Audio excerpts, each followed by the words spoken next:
Весела или тажна математика, кој профитира на грбот, но и од джебот на граѓаните. Вака течеше денешната седница за опозицијски прашања со акцент на Save City, односно законот за прекршоци, откако дел од опозицијските пратеници од албанскиот блок реагираа на ваквото законско решение кој треба да стартува од февруари.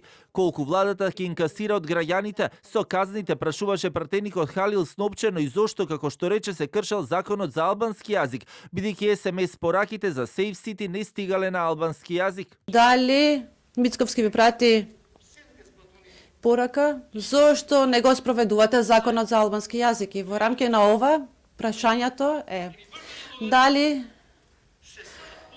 знаете колку пораки се пратени во фазата на тестирање? За првите 12 часа испратени беа 65.000 пораки за 12 часа.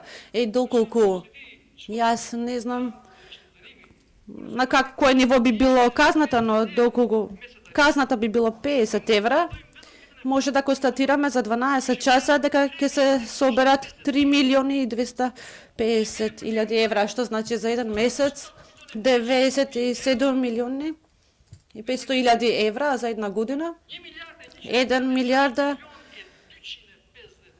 евра. Значи, вашите математики се тажни математики за джебовите на граѓаните.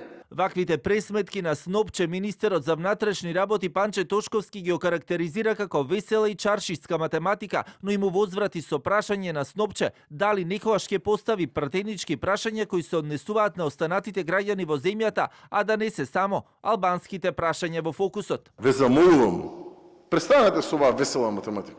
И за разлику од вас, еве јас по не знам кој пат, освен албанците и албанскиот, по не знам кој пат ќе ги кажам македонците, албанците, турците, власите, ромите, србите и сите останати убави македонски граѓани кои што живеат во оваа убава Македонија. А јас се кажам за албанскиот. И сега ќе ви одговорам и на тоа прашање. Да, согласно закон, сите акти кои што ќе излезат од Министерството за внатрешни работи ќе бидат согласно закон. Акти, господин Снопче. Денеска пак од партиското седиште и лидерот на СДС Мавинко Филипче, одговарајќи на новинарски прашања, посочи дека нема да го поддржат Save City, бидејќи и натаму смета дека ќе има злоупотреба на лични податоци и дека, како што рече, иако се конструктивна опозиција, не се контролирана. Во однос на системот Save City, законот за прекршоци, ние тој закон нема да го поддржиме. Ние не сме против безбедноста во сообраќајот.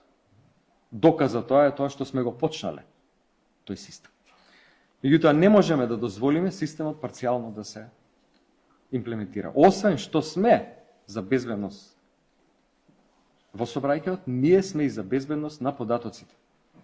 Кој што повторно власта ниту го коментира, ниту се обидува да го регулира. Сме конструктивна опозиција, но не сме контролирана опозиција. Дуи веќе се изјаснија дека ќе дадат поддршка за Save City, но и со одредени корекции, каде што и тие сметаат дека треба да се направат. Седницата на која овој закон ќе се најде треба да биде во петок, а до 31 јануари ќе трае тестирањето на системот за веќе на 1 февруари да може да стапи на сила, откако претходно ќе ја помине собраниската процедура.